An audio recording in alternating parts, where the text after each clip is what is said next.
Hello everyone, thank you for joining me. Today I'll be making a Vampirina outfit for my daughter. First I went to my local store and looked for a dress or a shirt, something that I can fix up to fit her. I found this women's tank top that was perfect. My daughter already had this shirt. It's long sleeve, but it's the right color. I'm gonna cut the sleeve. I used a shirt she already had to measure the sleeve length.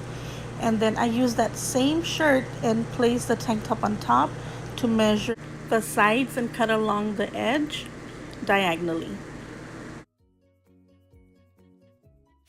After I was done cutting, I was ready to sew. For the neck, I would have to start at the shoulder down squared, removing the V.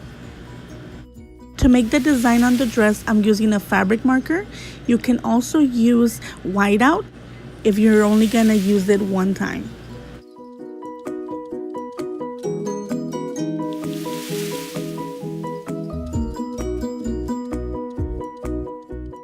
Now at the same store for 66 cents, I found these that I'm gonna cut here, and these will be the gloves that she wears.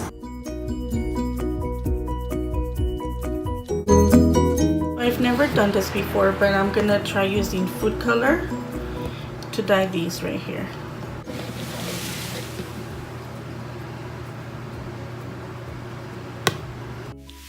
Now this is the finished product.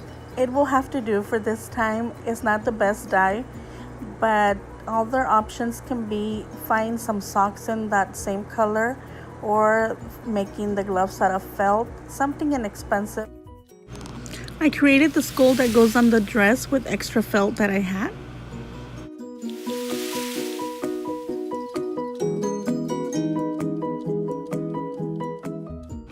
Check out the other videos in my channel for a DIY on how to make this headband. Thank you so much for watching. Please don't forget to like, share, subscribe, and turn on that notification bell. Thank you.